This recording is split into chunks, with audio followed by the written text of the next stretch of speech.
নমস্কাৰ বন্ধু বান্ধৱীসকল, আপোনালোকে শুনি আছে ৰঞ্জু হাজৰিকাদেৱৰ উপন্যাস জুলু।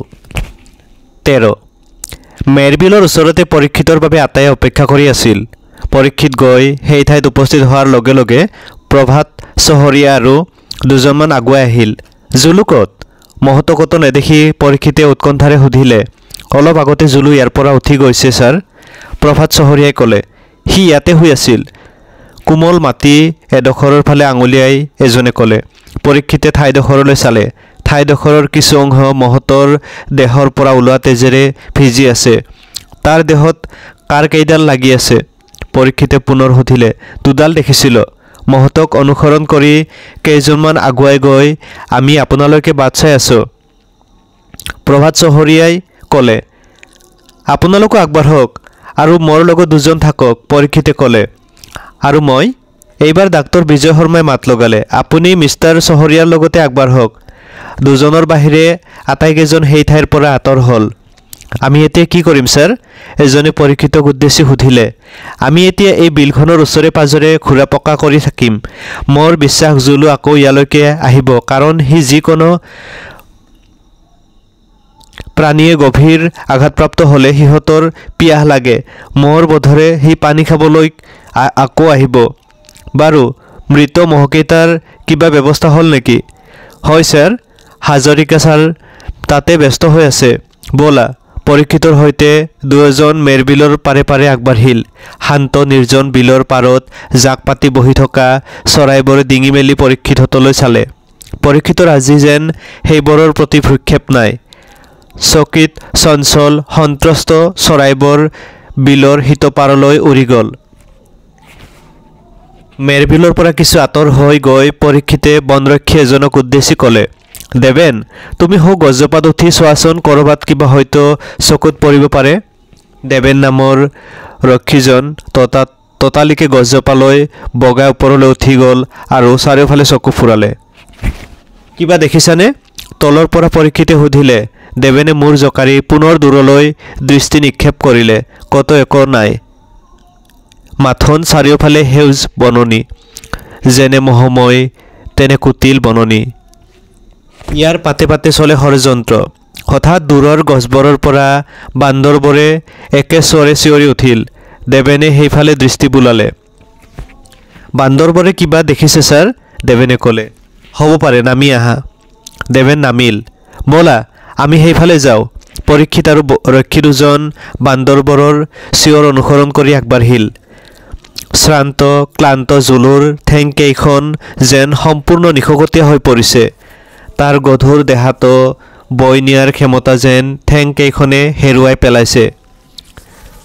যোৱা নিশা তাক হত্যা কৰিবলৈ মানুহবোৰে খেদি ফুৰিছিল। তাৰ লগৰ তিনিটা মহক সিহঁতে হত্যা কৰিছে। ক্ৰোধত হিতাহিত জ্ঞান হেৰুৱাই আক্ৰমণকাৰীক খেদি যাওঁতে তাকো আঘাত হানিছে সিহঁতে।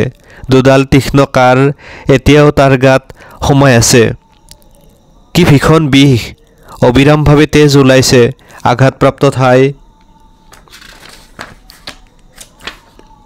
দুডোখৰৰ পৰা। ক্ৰমান্বয়ে সি দুৰ্বল হৈ পৰিছে। মনত পৰিল তাৰ মাকৰ কথা। কিমান নিষ্ঠুৰভাৱে তাৰ মাকক হত্যা কৰিছিল এই মানুহবোৰে। কিয় এই মানুহবোৰ ইমান নিষ্ঠুৰ? সিহঁতে কি অপকাৰ কৰিছে এই মানুহবোৰৰ? এই পৃথিৱীখনত জীয়াই থকাৰ অধিকাৰ সিহঁতৰ জানো নাই? হঠাৎ জুলুৱে অনুভৱ কৰিলে তাৰ পিছফালে কোনোবা আছে। তাক অনুসৰণ কৰিছে। মানুহৰ উমান পাইছে সি। হয়তো সেই শত্ৰু দল। সিহঁতে তাক নিশ্চয় হত্যা নকৰালৈকে নেৰে। জুলুৱে দৌৰিবলৈ ধৰিলে। জকাৰণিৰ লগে লগে কাঁড় দুডালে তাক বেছিকৈ খোচা বিন্ধা কৰিবলৈ ধৰিলে। ভুল কৰিলে সি যোৱা নিশা। এনেদৰে সি সেই মানুহবোৰক আক্ৰমণ কৰিবলৈ যোৱা উচিত হোৱা নাছিল। সি দৌৰি গৈ থাকোঁতে পিছফালৰ পৰা তীব্ৰ গতিৰে অহা এডাল কাঁড় হোৱাই তাৰ গাৰ কাষে দিয়ে পাৰ হৈ গ'ল। জুলুৱে আগতকৈ বেছি জোৰেৰে লৰিবলৈ ধৰিলে। মুকলি ঠাইডোখৰ পাই সি চাৰিওফালে এবাৰ চালে। হঠাৎ তাৰ চকুত পৰিল সন্মুখৰ ফালৰ পৰা আহি থকা মানুহ তিনিজন। সেয়া তাৰ বন্ধু। সি সিহঁতৰ ওচৰত আশ্ৰয় ল'লে ৰক্ষা পৰিব, নহ'লে তাক মানুহবোৰে হত্যা কৰিব। আজি তাৰ শক্তি নাই, দুৰ্বল হৈ পৰিছে। জুলু, দূৰৰ পৰা পৰীক্ষিতে চিঞৰিলে। জুলু দৌৰি গ'ল পৰীক্ষিতৰ ওচৰলৈ। তাকে দেখি ৰক্ষী দুজনে প্ৰাণ তাকি পিছলৈ দৌৰ দিলে। পৰীক্ষিতে কিন্তু ভয় নাখালে। জুলু আহি পৰীক্ষিতৰ ওচৰতে ৰৈ গ'ল আৰু পোহনীয়া মহৰ দৰে তাৰ ঘৰ্মাক্ত নাকটো পৰীক্ষিতৰ গাত ঘঁহি দিলে। সি যেন পৰীক্ষিতক কিবা বুজাবহে খুজিছে। পৰীক্ষিতে জুলুৰ গাত হাত ফুৰাই ঠাই দুডোখৰ চালে। জুলুৱে শান্ত মহৰ দৰে থিয় হৈ ৰ'ল। আঁতৰি যোৱা ৰক্ষী দুজনে বহু আঁতৰৰ পৰা পৰীক্ষিতৰ কাৰ্যকলাপ লক্ষ্য কৰি ৰ'ল। পৰীক্ষিতে সিহঁতক নিৰ্ভয় দি হাত বাউলি দি মাতিলে। ভয়ে ভয়ে দুয়ো ওচৰ চাপি আহিল। ভয় নাই, ই আমাক একো নকৰে। ই অৰণ্যৰ শত্ৰু। যি অৰণ্যৰ শত্ৰু তাৰ কাৰণেহে ই ভয়ানক। তোমালোকে শীঘ্ৰে এটা কাম কৰা, ডাক্তৰ আৰু আমাৰ মানুহবোৰক বিচাৰি এতিয়া ইয়ালৈ লৈ আনা। বোধহয় তেওঁলোক বেছি দূৰলৈ যোৱা নাই। ৰক্ষী দুজন দ্ৰুত পদক্ষেপেৰে সেই ঠাইৰ পৰা আঁতৰ হ'ল।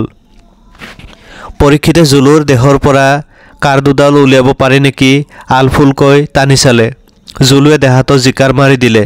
পৰীক্ষিতে দুনাই চেষ্টা নকৰি ডাক্তৰ অহালৈ অপেক্ষা কৰিলে। হঠাৎ জুলু যেন উদ্ভ্ৰান্ত হৈ পৰিল।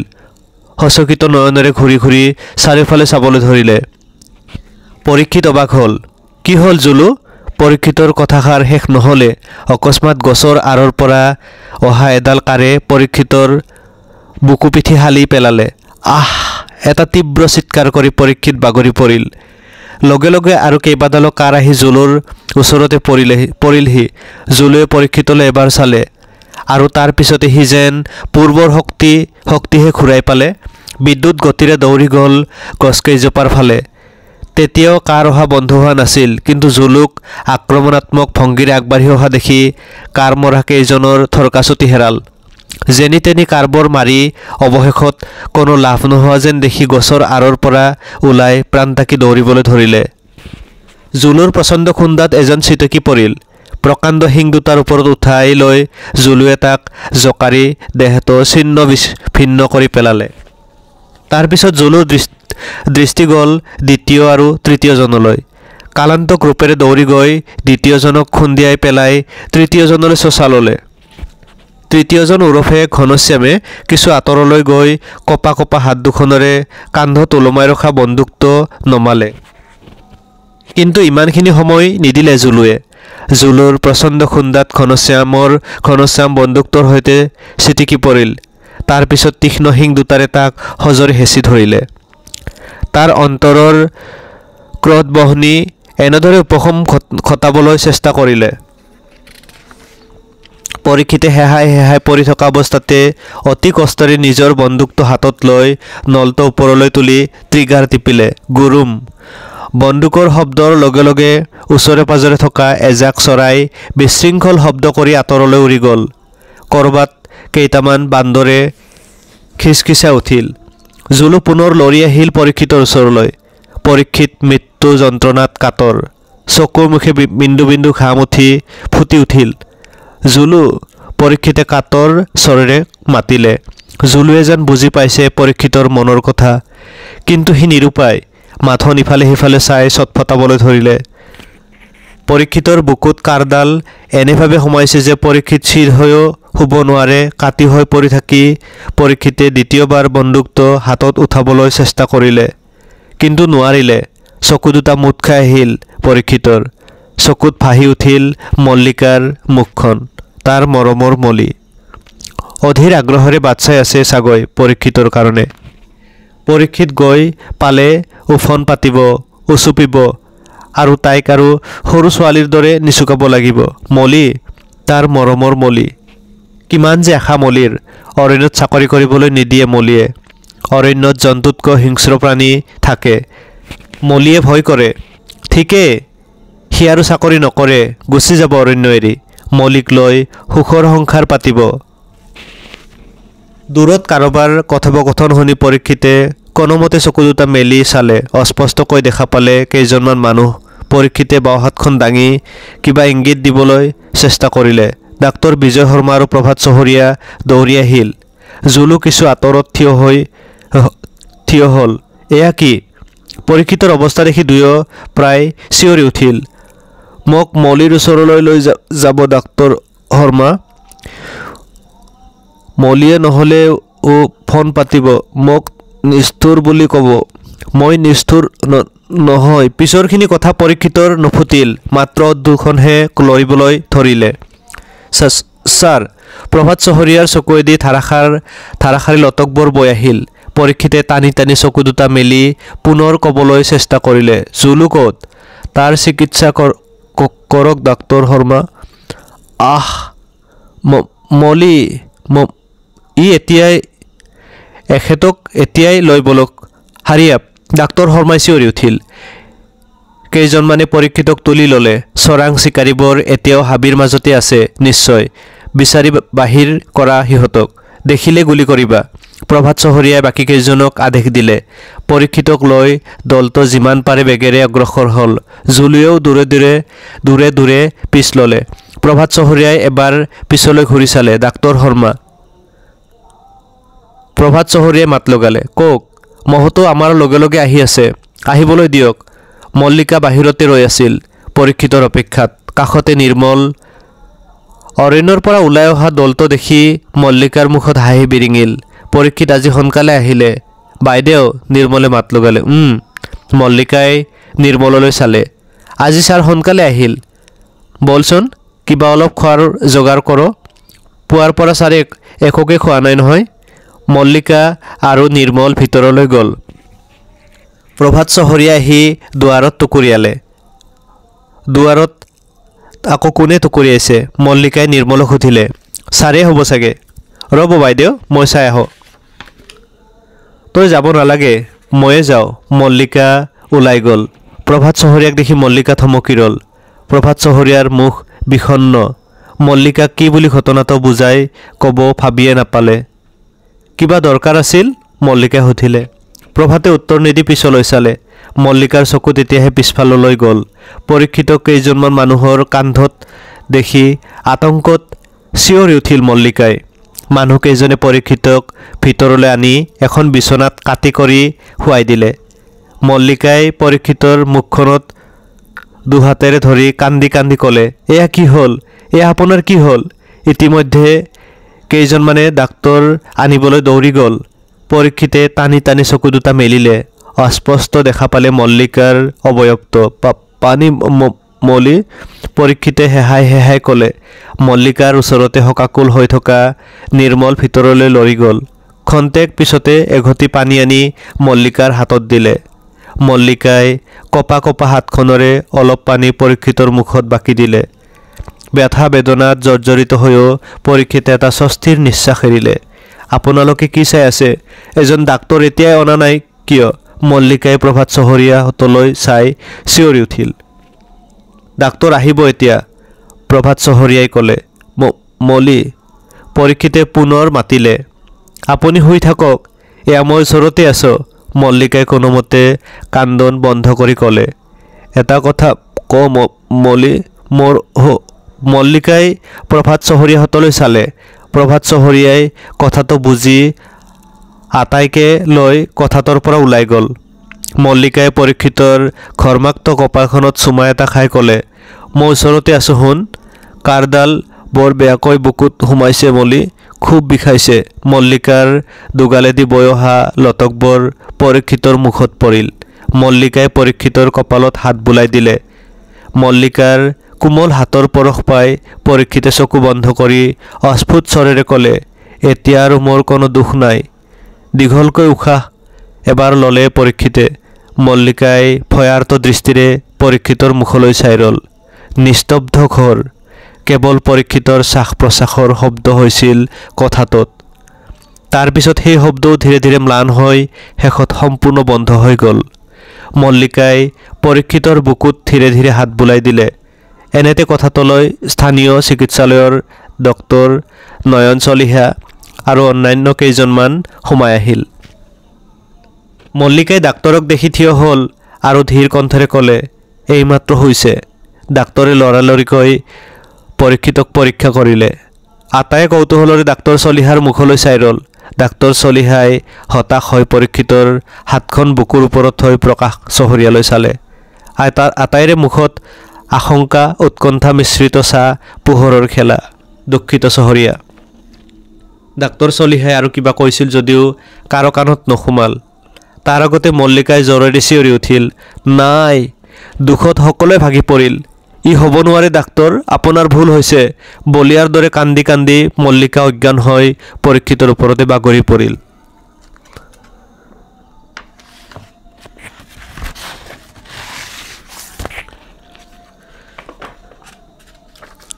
চৈধ্য। মলি, ককায়েক পাৰ্থজিতে মাতিলে, দাদা। এই অৰণ্য এৰি মই নাযাওঁ দাদা, এই অৰণ্য এৰি মই নাযাওঁ। হুকহুকাই কান্দিবলৈ ধৰিলে মল্লিকাই। নাপায় মলি, পাৰ্থজিতে সান্তনা দিবলৈ চেষ্টা কৰিলে। মল্লিকাই জ্বৰেৰে পাৰ্থজিতক সাৱটি ধৰি কান্দি কান্দি ক'বলৈ ধৰিলে, কোৱা দাদা, পৰীক্ষিত দাই মোক এৰি কিয় গুচি গ'ল? পৰীক্ষিত দা কিয় ইমান নিষ্ঠুৰ? বান ভগা প্লাৱনৰ দৰে অশ্ৰুধাৰা বৈ আহিল পাৰ্থজিতৰ দুগালেদি। ছাৰ, গাড়ী সাজু হ'ল, নিৰ্মলে আহি ক'লে। বাকচকেইটা তুলি দে গৈ যা। পাৰ্থজিতে কোনোমতে ক'লে। নিৰ্মল আঁতৰ হ'ল। পাৰ্থজিতে ধীৰে ধীৰে মল্লিকাক লৈ ওলাই গ'ল। মল্লিকাই গেটখনৰ ওচৰত খন্তেক থমকি ৰৈ ঘৰটোলৈ চালে, যেন এতিয়াই ঘৰটোৰ ভিতৰৰ পৰা ওলাই আহি পৰীক্ষিতে মল্লিকাক উদ্দেশ্যি চিঞৰি উঠিব, মলি। মল্লিকাৰ ভৰি দুখন অজানিতে কঁপি উঠিল।